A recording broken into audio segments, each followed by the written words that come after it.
Hey, it's the last passive AD FNATIC upset, and you're watching Thorin's YouTube channel. Back at this time, obviously the famous thing about your career, I mean, you've been in an LEC final, but you hadn't won a title. And obviously, even internationally, you're in the semis. In LEC, you had 1,000,000 times you're in the semis, the semis, the semis. And if you notice, everyone who either loses finals or semis, they get that dreaded label, the choker, because fans just assume it must be you. You must just break down in the match, right? The funny thing is, a modern fan, like I say, who's only seen the last few years, they will actually think you're like, well, the great winners, you're one of the clutch players, you're the player who can come from behind. Do you ever subscribe to the idea you were a choker? Did you ever have problems in big pressure matches? Did you change? I mean, it's hard to say because I don't remember as well back in the day. But yeah, I mean, possibly I was a choker. But I also think it's because in scrims, people, again, tend to overextend a lot. So you get a lot of kills. So I was like a scrim slayer. When I was playing it's like team, like even when I was playing it's like peak FNATIC with like Rain over Huni, I was like complete 1v9 in scrims. I would pick Nidali and complete 1v9. And then on stage, it just didn't look the same because people would not die to every gang and people would actually play cautious. And this is where, you know, the map place comes in, understanding where you're supposed to be and what you're supposed to do. Because you cannot kill everyone. And it's the same thing currently, where, you know, in scrims, there tend to be way more fights than in real life because people just limit test more. So some people would be, I wouldn't say label chokers. Now we label them as like scrim players, you know, or scrim plays. Like, oh, this is just like a scrim play because, you know, everyone just died level 3. This wouldn't happen because why would you take this fight? You kind of want to limit test, but you don't have to do that, you know. And of course, some teams, they limit test more than other teams. So some teams are like more map playing scrims, some teams are more limit testing. I think the new G2 generation is very, very happy with limit testing. I think scrims against them have been like super bloody, but they try to play the same way on stage. They are not as good, definitely, but they try. And back then, I suppose, because I was so dominant in scrims, maybe people would label me as a choker because I just didn't bring the same performance on stage. But it was also because, again, instead of focusing on like map play and understanding the game, I was focused on like killing people, getting kills, outplaying people, right? And again, in scrims, it just happens way more often. So naturally, I think that would make sense. Yeah, I mean, it just makes sense, you know. Because in Season 8, it was the one where it was more of the solo lane G2 with Wunder and Perkz, and people just didn't look at the bot lane as strong. And then after that, you made the super team, Perkz role swapped, and you had all these amazing players. I actually want to ask about Wunder, because I remember Wunder actually being someone who was supposed to be the carry top laner. He was a star player. He was the person that was amazing laner. It's going to be awesome in a team fight. But it feels like in the super team, he was often the player who like sacrificed so like Perkz and Caps could have the carries or the draft could go a certain way. What was it like to work with him as a top laner? Who was Wunder to Jankos? I mean, I think he was always like good. I think me and him understood each other very well, but we also had short periods of time where we were tired of each other. So like sometimes we were like annoyed and we couldn't find a common language, especially I think Nidali Renekton meta, we just couldn't make it work as two.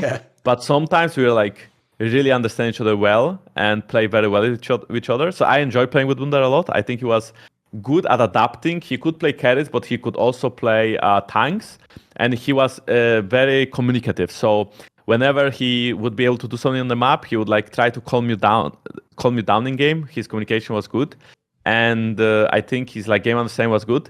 I think that at some point, maybe, I'm not sure if he got lazy, but like he didn't. I mean, of course, he was known for like not playing as much League as he did like other games, right? So I think that kind of made him maybe a little bit less. Teams don't want him as much anymore. I don't know the right word for it, but let's say he got replaced in FNATIC by Oskaririn, right? And Oskaririn being like the new rookie also, like maybe similar story to me and Ike. Oskaririn being the new rookie and kind of proving himself in some games. In some games he was like really hard inting. I think the games he had playing very well was like the games from home, so maybe he could be labeled as choker as you mentioned it. But I actually think he's upcoming talent that can be very good. But yeah, again, Wunder brings a lot to the team. But then, did he get slightly too lazy for the last like maybe 1 or 2 years where he can play carries and he can play tanks to a very high level? And of course, I wouldn't blame FNATIC's issues on him, but maybe he wasn't like the solution. It's the same thing as Rex's joined us in 2021. Like he wasn't the one to blame, but he also wasn't the solution. He wasn't like the last missing part to like make the team great again as we were in 2020 and 19, right? So it's very interesting. And I think that if he finds a new team and he plays somewhere else, I think he can still like bring a lot of, again, experience. He can be very adaptive towards the meta. He can play anything. He can be open-minded. He's a very fun person to be around. He's very funny. He is not a tilter. He's actually very cool-headed. So I think he was a good teammate, and I think I really enjoyed playing with him. And definitely in 2018, he was playing more carries than he did in 1920. But that is, again, also because I think Perkz and Mickey were very vocal in our team, and Caps was just very good. So naturally, I would be around these two. And then Wunder, like, often just had to, like, take the short end of the stick, you know? When you said that story earlier about how you first met Perkz, he was really cocky. I've got an interesting question on this because actually, like, I had the same experience. Like, he even flamed me on Twitter before he even became an LEC player. Like, I went back and looked at it. It actually was like his account and everything. And what people don't know is he'll even admit, like, I did a reflections with him. He admit that times he was a very cocky player. Like, he said, for example, in that funnel meta in season 8 summer, the one where you were like having to play Braum, and then he was just like on whatever he wanted, like Swain, and it was like the ultimate funnel of like he was like the god carry. He even says, right, for real, that because it was so much fun to just be like the ultimate carry with all the resources, he even did, like, his ego got huge and he thought he was like the best player in the world or something. And he even claims, right, that the reason he let Caps join G2 wasn't, you know, because like, oh, Caps is better than me and I should roll. He said he thought it was like, I've already beaten everyone at mid, so I'm just going to go and beat like Reckless and all the AD carries now. It's an easy roll. So he actually does sound mad cocky, but obviously later when you win championships and when you've had all the success, like, I mean, it sort of backs it up, easy, you know. So what I want to ask is, like, who is Perkz as a person? I mean, I think he is very cocky. I don't know if he's still cocky because I didn't work with him for a long time now, but he used to be very cocky. He used to think he is, you know, the best, and he also used to like back it up. So I think the thing that like made him good is like the willingness to work hard so that he learns the champions he needs to learn. I think when he rolls up to AD carry, he's like Zaya Kaisa got famous because he was playing them to a very, very high level. He could also play other champions. Not always to add like the same success, but I mean, we have to remember that Caps also roll swap to AD carry for like a split, right? And it didn't work the same as it worked with Perkz, right? So I think that he was cocky, but he also had like the work ethic to back it up, and he also had the game knowledge to back it up.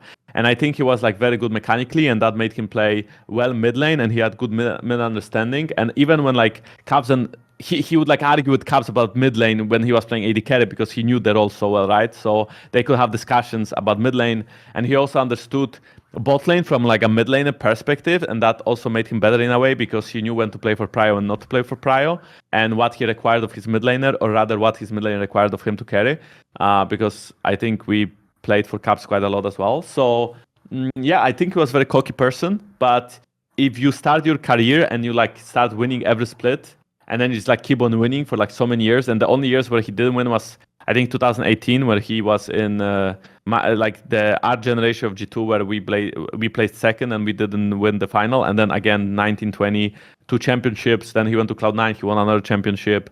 And then I guess since that one Cloud9 championship, he didn't actually win in a while now, but he was winning only, right? So I can understand that his brain would be like, holy shit, I'm the best player in the world, I'm the best player in the West, I'm so fucking insane, I'm winning everything. And similar goes to Caps, but I think Caps was cocky even before he started winning. I think Caps is just like a smug mid laner as well. He always, like even back in the day when he was in the Turkish team in 2016, he told me stories that like, if he was old enough to go to Worlds that year, he would like destroy the H2K. Because he said that like, I remember him saying stories that like that year he could have been at Worlds, but he was too young, I think. But if he was at Worlds with like his team, he would destroy us. Okay.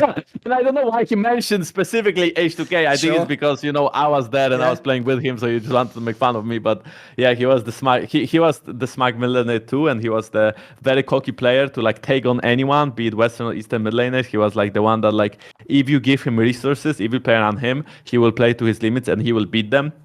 Now it's a little bit of a shame to watch him because he is playing more of a supportive style. I think it's needed. And I think people forget that right now they blame him a lot. He's saying, oh, he's not at his peak, he's not as good. I think it's natural that he needs to learn this style. I mean, he was the one that I was playing around the most for like so many years, and same goes for Broxa. Like he was the carry mid laner, he was the god, he was the star of Europe. You know, he was the one going toe to toe with all the best Eastern mid laners along like Perkz, right? So I think that is natural if you play a new style. If resources don't come to you, in opposite, you are the resources coming to other lanes. It's natural to make more mistakes. It's natural to int more. It's natural to die. Same goes to Faker when he's playing Nautilus. No one's going to argue that Faker is not like a GOAT mid laner. But yeah, sure, he can look bad in some games. And same goes to Caps, right? Maybe there's other mid laners that can look a little bit better than him in other games. But I mean, if you're asking me who the best mid lane in Europe is, I would still say it's Caps. I understand that Larsen can be very strong on his mages. I understand that Niski can be a better facilitator than Caps is. I understand that like Nuclear Int had a pop-off Cassiopeia games. I suppose Perkz would be the argument. I think Perkz has been playing very well this year as well. And he arguably is like one of the best ones too. But I still feel like Caps, should be considered like probably the best one, because he can... If he is on the carry, the game is for him, he can really 1v9. And sure, G2 is trying a different approach now. They are playing more of a carry jungle style, carry botlane style, and Caps BB are the facilitators, and it doesn't always work for them. But long term, being able to play both is good. Long term, being able to play. If Caps looks in Silas, I know he's gonna do well, right? And now he's trying to learn the Nautilus, the Any, the whatever it is to, sometimes run down and not have the best game. So I'm very curious where this is gonna lead to. I'm very, very curious how they're gonna do at Worlds with this style, right? But I mean, again, I'm just very sad to see so many people like looking down on him when I still think he's a great player. And I think there's a reason why this is happening. And I went through the same thing, why I'm trying to justify it as well. I went through the same thing in 2020 when I didn't really play carry jungles for a long time with G2. For the whole 19, I was like stuck on the facilitators. And same goes for half of 2020, stuck on facilitators. So we never really explored me playing carries and how the map state would change. And then suddenly when I logged in Graves and I was farming, my whole team would just like int everywhere. Everyone would die non-stop because they would permatrade and I wasn't there to support them. I wasn't there to like fight. And it's the same thing now where like he has to play a completely different style than what he's used to. So it's just not as simple for him. And it's way easier to make mistakes and it's way easier to int. And it's also, just easier to like die. And it's easier to like look bad, even when maybe he's carrying the comms or maybe he has good ideas. It's just easier to look bad, So I'm sure his team values him. That's the most important. But, I also want to bring some value to him because I enjoy working with him for so many years. I think he was a great player. I think he was a great teammate. I really, really like him. So, I hope that people would like back him up more. As you say, once upon a time, obviously he was like the super carry, and even the Asian mid laners, he could go against them and beat them, and he could play all those crazy champions, right? At his peak in this sense, people know what he did in the actual games. Like he had Worlds, obviously, where he carried in MSI and stuff, but I've heard that in scrims, he is just one of the most insane players ever. He was just doing like shit where it's like impossible to even think of. I mean, in scrims, he was really good, but he was also an inter. I think there was like two sides of him actually in scrims. I think one side of Caps in scrims is like the out player, the 1v9 player, and the other side is like the biggest inter. Because some games he just didn't like respect jungle, so if you didn't play around him, he would die. But he would try to outplay. So sometimes he would be like very, very cool 1v2s. Or sometimes he would be just like, he's just like 0-6 and it's just lost, So the scrims were always interesting with Caps because depends on like his mood, I guess.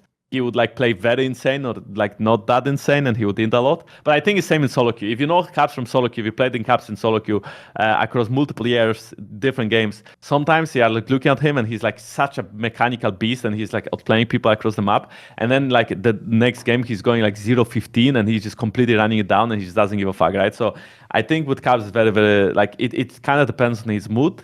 I think G2 brought like a sport psychologist to like help him, and maybe now it's a bit different. Maybe he's like more like it's not as extreme, The graph is like not up and down. It's more like small kind of changes, not as big as back in the day. But yeah, he in scrims he definitely was very good at playing, but very good at Inting as well.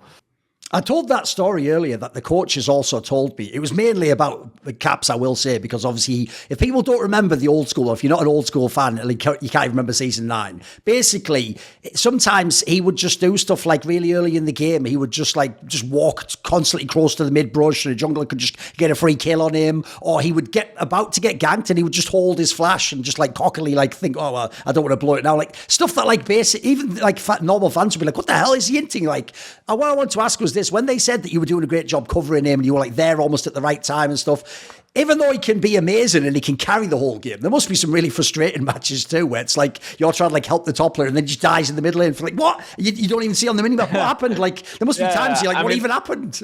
I mean, of course, I think that I had my frustration with everyone, right? I think everyone had their frustration with me. It's normal that you play with someone so many years, you have frustrations. I think, yeah, with Cubs would be probably mostly scrims in the games where, yeah, again, he didn't really, he would just like take the limit testing to like the extremes, and yeah, he would just not respect and he wouldn't like talk. Like people would gank him and then he wouldn't really like voice it that he's unhappy and he wants help too. He would just like take it and then he would just be like, you could see he's unhappy, but he wouldn't really like say it. So then like you just had to like know. So this is what I would step in, because I would know. I'll know when my mid laner is not happy with the game state. But I think that. Wait, sorry, what was the question again? It was just about like, is it frustrating when he would just do something happen in the game like that? I think that was the biggest frustration. I think that's the only one as well.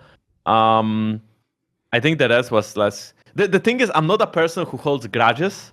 So, you know, there's like, if you invite, I don't even Perkz, and you ask him about, hey, so why you didn't like about this player? And he would tell you like face to face, not non-camera, but face to face, like what are his like minuses as a player, like downsides. He would probably tell you like so many more than me, but I'm kind of trying to only remember the positives. Right. So it's harder for me to like name the negative things, because maybe in the moment I didn't like something, but now it's in the past and I kind of enjoyed it anyway, the whole journey I had. So it's hard for me to like remember the negatives, but I do remember definitely the ints. Like sometimes he would just int and he wouldn't talk. That's all. But the rest, I think he was great, and I still think he has this in him to, you know, be the carry. And something you mentioned is, yeah, when I remember trying to gank him back in like 2017-18, where he was the cocky guy who he would dare you to gank him, and he would like try to live, and that way he would like release so much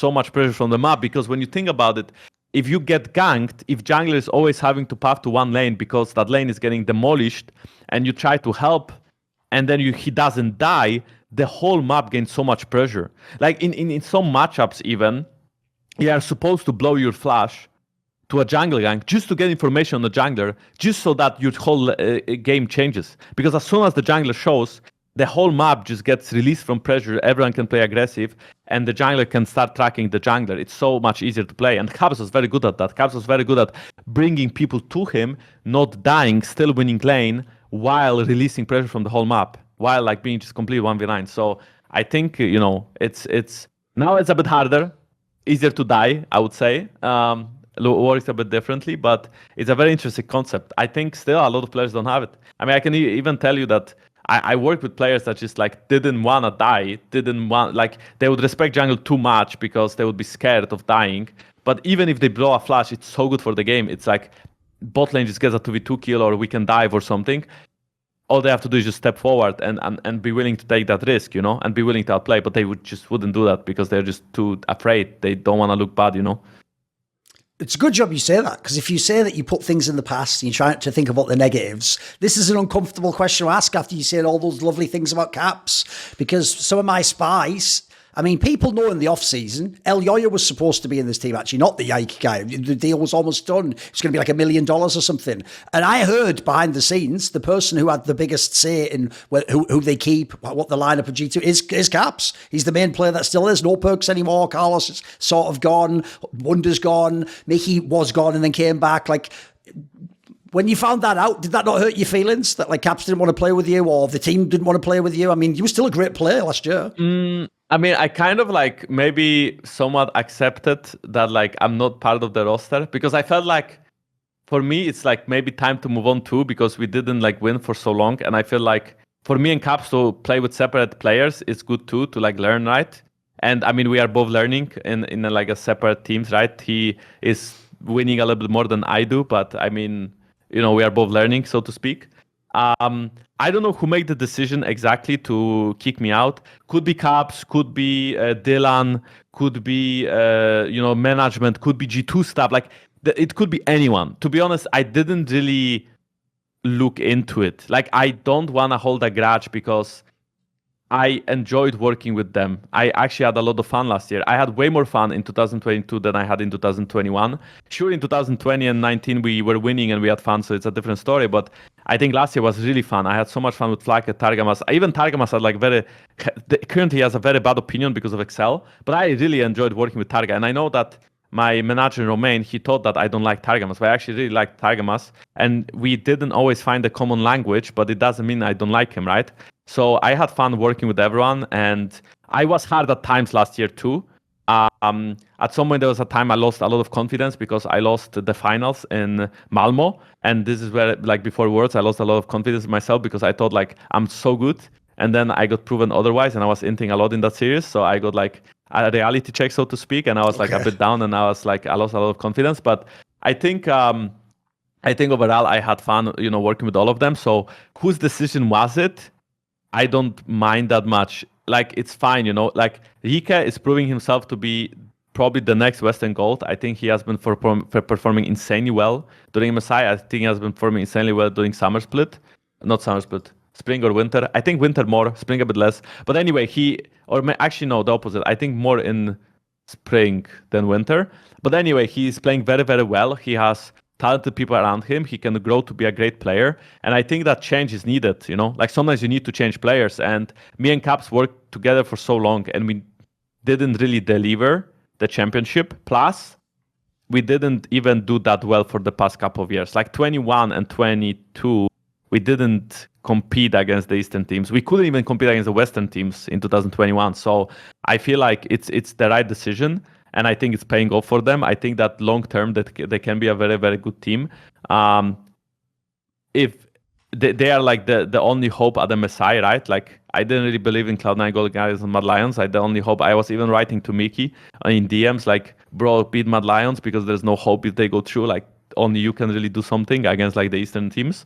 So I think, I mean, again, like, did I find out that Caps kicked me? I don't know if he kicked me.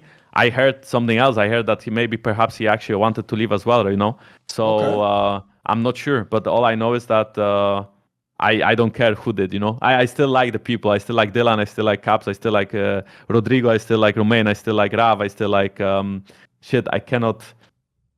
I mean, all the players, of course. I don't have to name them, but I hope I didn't forget anyone. But yeah, I really enjoyed that year, so it was a lot of fun for me.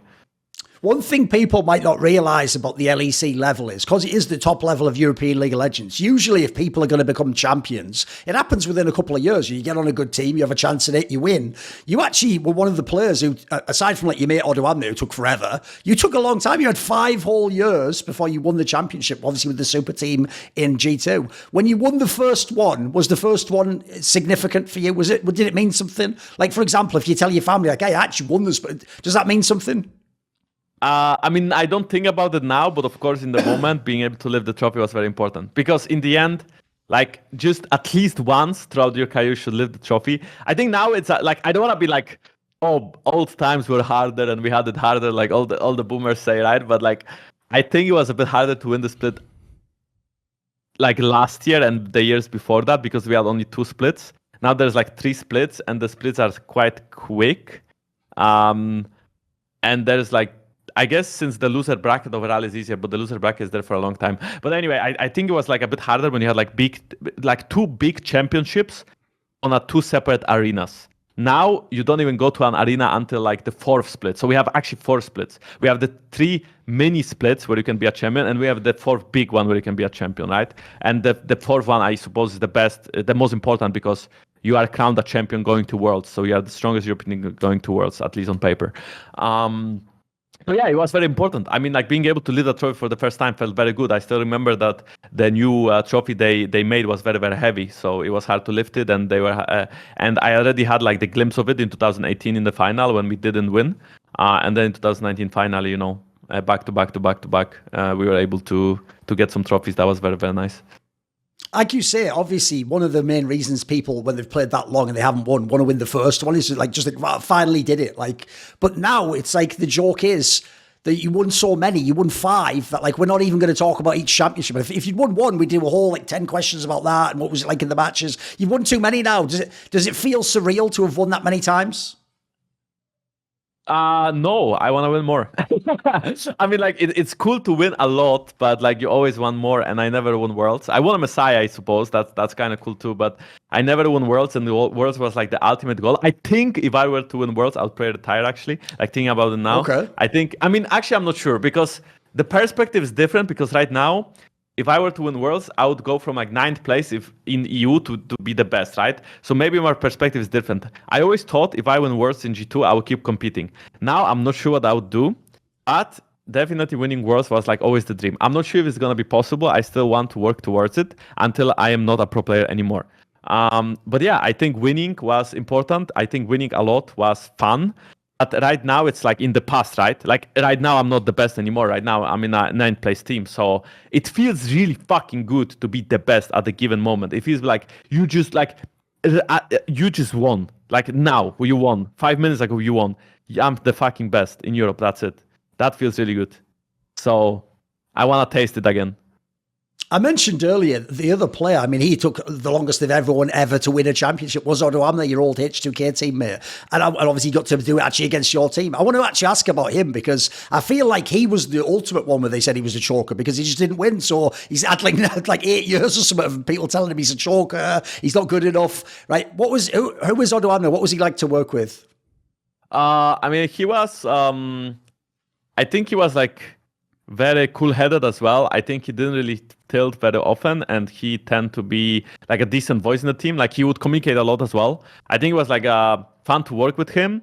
I think his like downside was like he wouldn't always play every champion.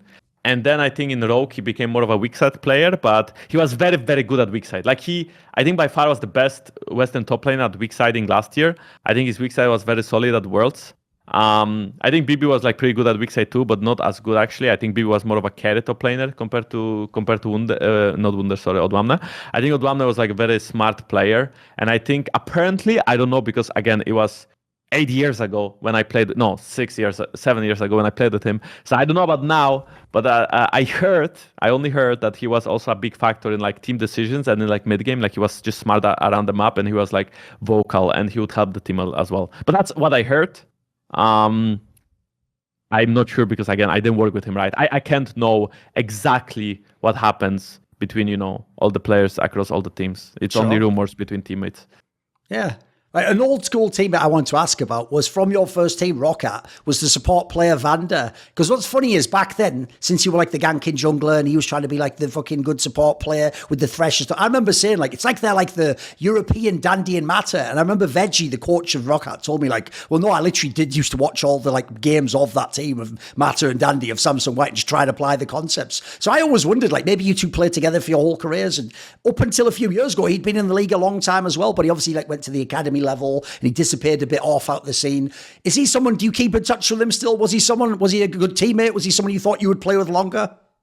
No, we don't really keep in touch that much, but we are still like good friends, I guess, if we meet. Like if we meet, we can still talk well and like we kind of have like this bond from like past years, but we don't really keep in touch as much. I think I am actually a pretty bad person to keep in touch with. I am not good at keeping in touch with people I don't play with anymore. So like many of the teammates I played with, I still have fun to like hang out with them, but I don't as easily keep in touch with them. I mostly keep in touch with like the people back home, with the friends I made like 20 years ago, and we still go strong and I talk to them mostly. I don't like talk as much to like the people I kind of got to know across league, and VandeR was like one of them. But yeah, I mean, I think we worked very well, but at some point, again, it's the same thing where sometimes you just need to something new, right? Sometimes you want to like check out something new, or play with a new team. And example could be Caps playing with a new jungler. Example could be me playing with a new support back then, right? Like sometimes you just want to try something else because it's not working as good as you want it. And then I think when we changed support, it actually didn't work out as well for us that year when we changed VandeR to, I think, Che was it. But I mean, again, you want the change to be for the better, but it doesn't always go this way. This is going to be a spicy question, so I'll set it up very carefully, right? If we were talking about the best junglers, you have to obviously, like, first of all, hopefully for their accomplishments, they should have some domestic championships. You got 5 of those. Then you need some international success. You won MSI. You've been in World's Finals. You're in 4 straight World semi-finals. This is all great stuff for the resume. Now, normally, Jankos, we're supposed to say you're the best, like, Western one in that role, right? But actually, if you look at it, people like Caps at their peak, people were saying they're as good as Faker, and you guys were beating them. And there's another thing for the resume. Of international junglers, you might have beaten the most Koreans in any best of 5 who's not maybe like one of the Chinese junglers has done it, but you'd be right up there. This is a very real question. I'm not trolling. Is Jankos the best jungler of any region ever? Is it possible? Could you even consider it? No, because I didn't win a championship. Because you didn't win Worlds? Yeah, I didn't win Worlds. I think if I were to win Worlds at some point in my career, I could consider myself like the best. If you did, would you say it, do you think? Would you? Because Perkz basically told me if he won Worlds, he'd just say, like, yeah, I was the best, whatever. Yeah. If I would win Worlds, I would definitely say I was like the best jungler, like in the world, at some point at least. Like at some point, I was at least the best jungler in the world. But without winning Worlds, I can't. I can say I was the best jungler in the West many times, but I cannot say I was the best jungler in the world because I never won Worlds, you know. I never, like, was at the peak of peaks, unfortunately. Okay. It's a very, very good answer. But along those lines then, obviously some of the people who beat you, you played against some very amazing junglers. You played against, like, obviously Tian, you played against Prime Canyon, you played some of the best junglers ever, literally. Obviously Peanut. Who in your opinion was the hardest jungler to play against? The hardest giant to play against? Oh, it's hard to say. I mean, you know, people would like meme about it because people that 3-0 you, like Tian, they 3-0 you would listen and stuff. But it's more about, sometimes about like team as well, right? And you don't see it. You only see the guy who is getting the kills. So I'm not sure actually. I think Tian was very good, and I think Canyon. I think probably these two. I'm not sure who else. I mean, Ambition was very good when he was, you know, smart. So he was hard to play against, but he was hard to play against because he was very smart, right? But I think from just like being smart and like making plays as well, I think Tian with Doinby were like very solid mid jungle, and I think Canyon was just like solid player. Like every game he was just like very solid player. Okay. And Peanut I think was good too, but with Peanut I'm not sure. I always had like fun playing against Peanut, but I never felt like I lacked something when I play against him. But with Tian or Canyon, I sometimes felt like, I mean, I felt like I can beat them, but I also felt like, they are doing this well, I need to learn. But with Peanut, I always felt like, we are like kind of even, you know? But from the other two, I felt like, I need to learn something. Right. But of course, now it's a different time, you know? He's in Gen G, he's winning Korea, I'm in Heretics, and I'm, you know, stuck on 9th place. So, but we can turn it around. I decided for this interview, since it's mainly more about reflecting on the past and things you've thought about, there wasn't too much point going into loads of the Heretics stuff, because right now, you're still in it, you're still trying to turn things around and have success. But exactly. I do have a question, though, which is this. Normally, jungle is the easiest role for fans and even analysts to flame, because they can't know what's going on in the team. They don't know if the jungler like did a mistake going to that lane, maybe he was called to that lane, maybe the team wanted him to. They can't know like what the lane assignments are. They can't know loads of factors, what the comm was.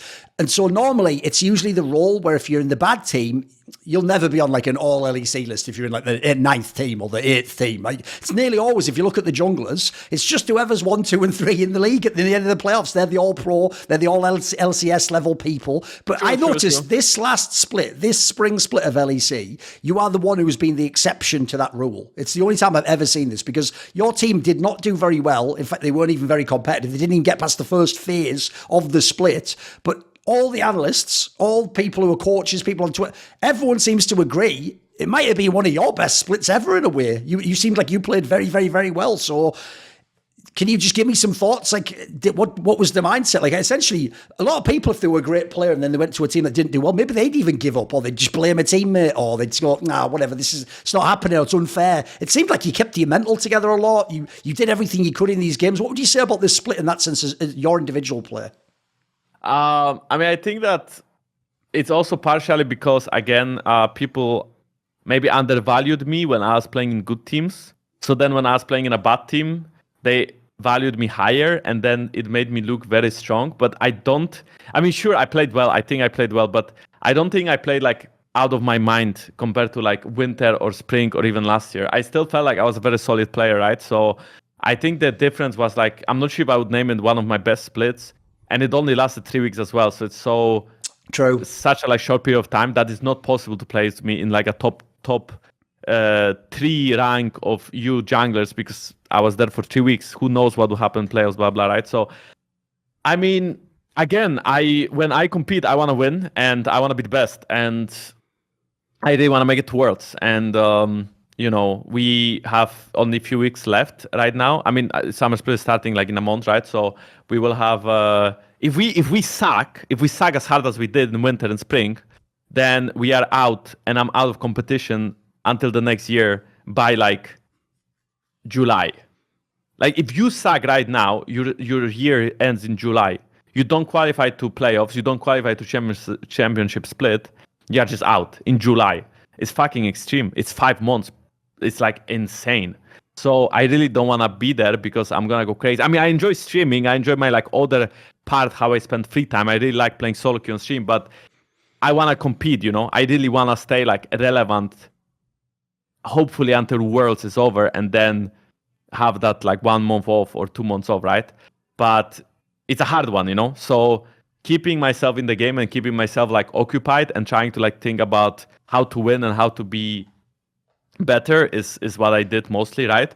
And trying to also, again, my mindset is like, I will be what my team needs to win. And if I had to be the carry, I was trying to be the carry, you know? If we needed a carry in Heretics, I was trying to be the carry in Heretics in Spring Split. And maybe this is why I look better than before, because before maybe I was in the mindset of, you know, a different mindset of facilitator, of trying to make my teammates look better or something. But yeah, I mean, we'll see how Spring Split goes or Summer Split goes. I'm very excited. When you were in the H2K, the main rival was G2, and you got to join G2 eventually. One question I have is this. For most of the time you were in G2 until now, the main rival was FNATIC. Did Jankos ever have an offer to join FNATIC? Yes. Can you tell us when or why you didn't take it? I mean, I don't know if I can talk about it. Because I'm pretty sure you can. It's not secret, surely. Yeah, but I'm still competing, and who knows, wherever I still like maybe join Canada at some point. So I don't know if like, I don't know if I want to talk about it. But maybe just say why you didn't join then. Didn't like the lineup, or was just a bit? I think one time I just preferred like a lineup. One time at some point I preferred a lineup, and at other point I felt like the lineup wasn't actually much better. Okay. And the salary was like not necessarily like I would basically take a salary cut, but the promise of me winning would be like not better. Yeah, so that makes sense. It's kind of different teams, right? It's like you get offers from different teams sometimes, like every year, right? You can have an offer. And then you choose, like, do you believe in this roster? Do you want to win, or do you want to get paid? That's like a lot of players at some point start to get paid. I wasn't really getting paid great in G2 for many years. I started actually getting paid when I stopped playing G2. Like I think my best paid year was last year, when, you know, like basically before I left, right, or like before they kicked me. And I always kind of try to not care about money and care about like what is my highest chance of winning, right? And now I'm playing in Heretics, so maybe some people say, "Oh, how are you playing in Heretics? Did you think is your highest chance of winning?" But I mean, my situation off season was how it was. So if I wanted to compete, I had to join a team, and the only team I could join was Heretics, right? So now I'm in Heretics, but yeah, I mean, of course I want to win, right? So I will do everything in my power to go back to, you know, winning. Yes. Yeah, for that one, don't worry, guys. That'll be like in the one in 2 or 3 years. We can tell all the stories about what happened in that off season and some of the. There was some shenanigans. Let me just put it that way. But again, we'll wait till enough time's passed. So at the end of this interview, Jankos, do you have anyone like a final message? Do you want to thank anyone or say hello to anyone? Yeah, I mean, I would like to thank you all for supporting me. I think that people who listen to this interview are probably like the hardcore fans because I mean, it's literally me talking for 2 hours with Thorin, right? So either you like Thorin or you like me or you like both, but you are here because of one of us. So thank you very much for supporting me throughout the many years. I still have a lot of fire in me and I still want to compete on the highest levels. So I will keep competing, be it in Heretics or anywhere else. I will just try to like, stay relevant, keep on streaming, keep on grinding, keep on trying to be better. And thank you very much for, being around me for so long and for supporting me all those years. Dziękuję. Dziękuję, yes. Dziękuję. Thank you very much. Where I come from in England, people will often say, oh yeah, you and whose army? Well, I'll tell you what, I've got my own army backing me up. They're called the Skrilluminati. Thank you to Ahmed Haju, Joseph Adcock, Matt Pugnaccio Racula, Theogony, Animosity, Bot Pounder 420, Jensen Gore, Tobias Bernasconi, Tosh, Toucan, and as always, a special thanks goes out to my boy Jerky's Minion.